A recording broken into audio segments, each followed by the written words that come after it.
difficult accessory pathways, and it's a case-based talk.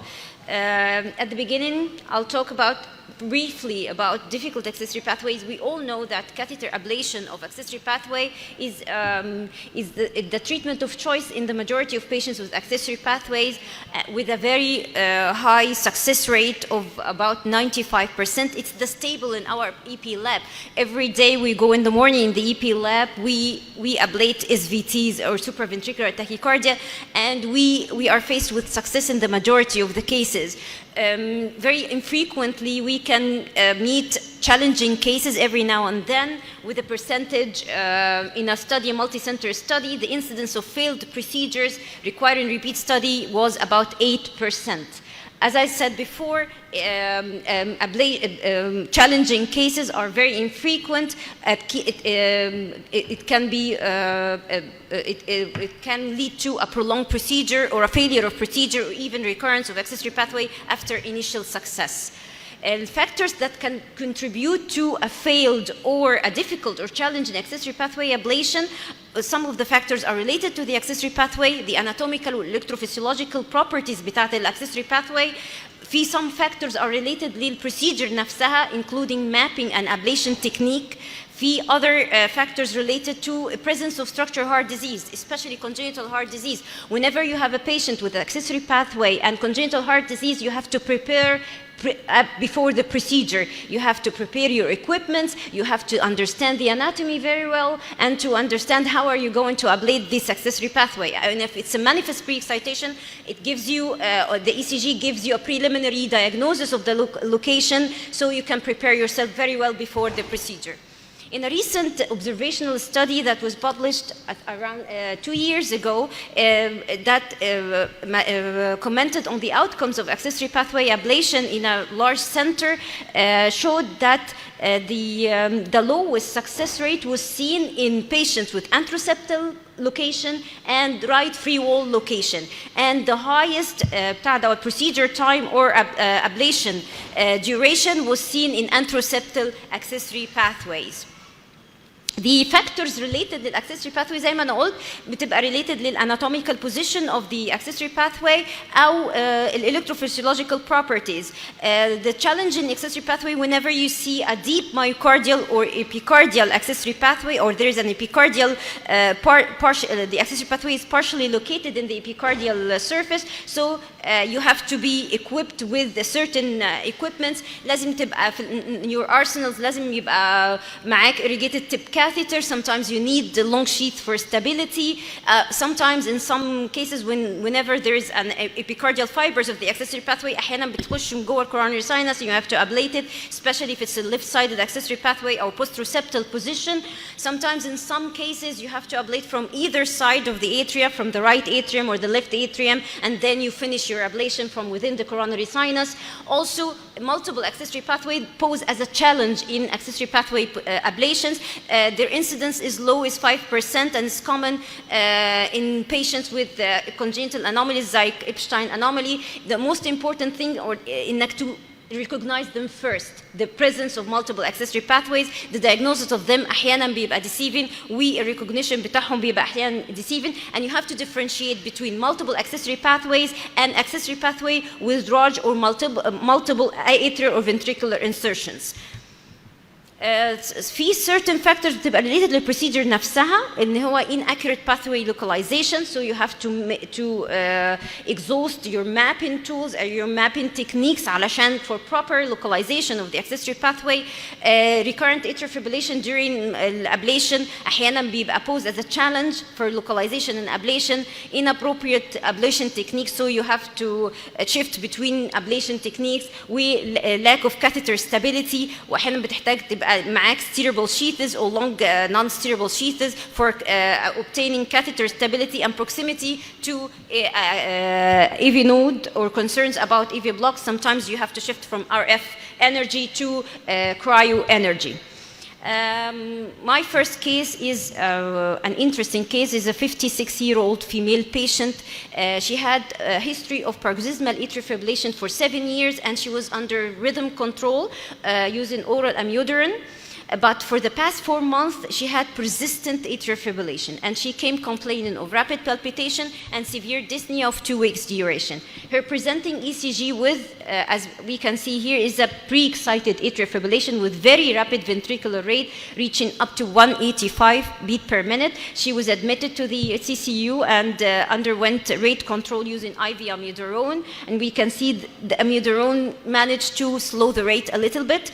She was planned for echo and TE for preparing for cardioversion. Her echo was normal apart from calcific mitral annulus. Her TE showed left atrial thrombus, so cardioversion is out of the question. So we, of course, we planned her for EP, as we can see here. This is pre-excited atrial fibrillation through a left-sided accessory pathway, most probably a left lateral accessory pathway. So we went in during the EP procedure. We introduced our coronary sinus catheter. Of course, it was not very, a decapolar catheter in the coronary sinus. It was not very helpful in localizing the accessory pathway on the mitral annulus, because we cannot differentiate the ventricle from the atrium. We have a chaotic atrial signal on the coronary sinus, and we can see here the His catheter has a His potential, and of course, the septal activation, the right septal activation, is quite late within the QRS. So we were faced in, we have to ablate this patient during atrial fibrillation. We cannot cardiovert her. We cannot use any pacing maneuvers or programmed electrical stimulation. So you went in through the retrograde approach with our ablation catheter along the mitral annulus, and we tried to map for the ventricular insertion site of this accessory pathway, and we could localize it at the left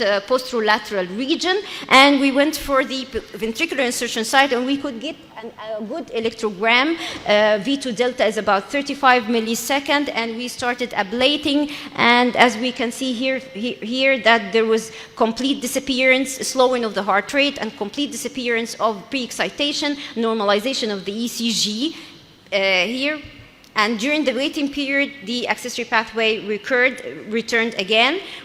So we went with our ablation catheter again, and we can gain from also we were hitting for the ventricular insertion site, and we get a good V2 delta, preceding the delta with 41 millisecond, and we applied our RF energy, and we can notice here that there was a complete disappearance of pre-excitation and slowing of the heart rate, and it was quite slow. And we postulated this slow atrial fibrillation is due to the intravenous amiodarone that she was taking. And this is the post-ablation ECG after ablation. The patient was kept on a temporary pacemaker for a while till she regained her heart rate after and the abolition of the effect of the AV nodal blocking drugs, and her heart rate with 80 beat per minute. The second case is an 18-year-old female patient with recurrent attacks of rapid palpitations, repeated CCU admission and cardioversion due to rapid tachycardia. There was failure of antiarrhythmic drugs to control her attacks, and her echo was normal. She was planned. That was her resting ECG, shows manifest pre-excitation, and showing a right posturoseptal accessory pathway, as we can see from this resting ECG. This is ECG of her documented tachycardia, showing pre-excited atrial fibrillation with very rapid ventricular rates. So this was a high-risk patient. We had to take her to the EP lab to start ablating her accessory pathway. We thought this is a right posturoseptal accessory pathway. It will take half an hour and we'll go out of the EP lab. This is the intracardiac recording from the ablation catheter and the coronary sinus within decapolar catheter within the coronary sinus. This is the His catheter at the region of the His bundle region, but there is no His recording. And we can appreciate that this is truly a right posturoseptal accessory pathway. We have the shortest AV time during sinus rhythm recorded at the proximal coronary sinus, and during we did our mapping procedure for accurate localization. We did ventricular pacing, showed the earliest atrial activation seen at the proximal coronary sinus, so it's most probably a posturoseptal accessory pathway, and we induced our tachycardia. It was an orthodromic tachycardia, and the shortest VE time was recorded at the proximal coronary sinus. So we went for ablation at the right post-receptor region using a 4mm ablation catheter, and we can get a very good recording with a good AV time of the tricuspid annulus at the right post-receptor region. But the accessory, despite the very good intracardiac electrogram, we couldn't ablate this accessory pathway. So we went from within the coronary sinus at the region of the earliest activation, but no response. We went from the left side retrogradely into the left post-receptor region to ablate. When the patient went into the tachycardia, we got very nice VA time, very short VA time, and there is no not affection of the accessory pathway whatsoever. So the final thing we had to do is to go and inject into the coronary sinus. And this is an injection of the coronary sinus in LAO view. We can appreciate that the patient has a very prominent subeustáchian pouch. And if we look carefully, we can see the middle cardiac vein is coming out with a separate ostium from the subeustáchian pouch.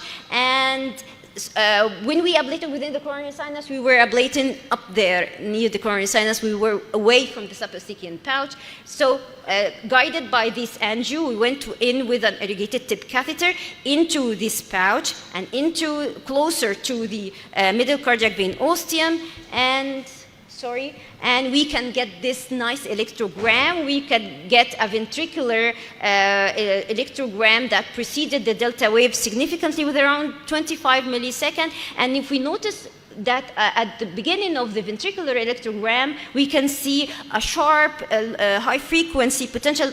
Most probably it's an accessory pathway potential. And once we applied our RF energy, there was complete disappearance of the pre-excitation with widening of the AV time and normalization of the ECG and complete disappearance of the accessory pathway. So we gained success finally, and during ventricular pacing, there was no retrograde conduction on the AV node.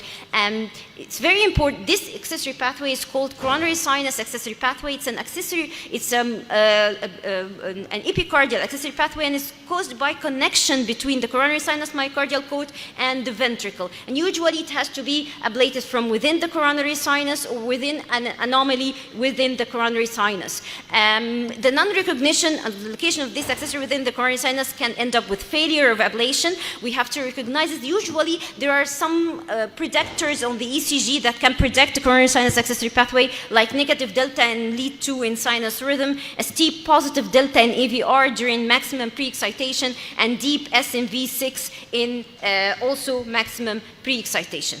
I have only 2 cases. Do we have time for 2 cases? Or can I go with the 4th case?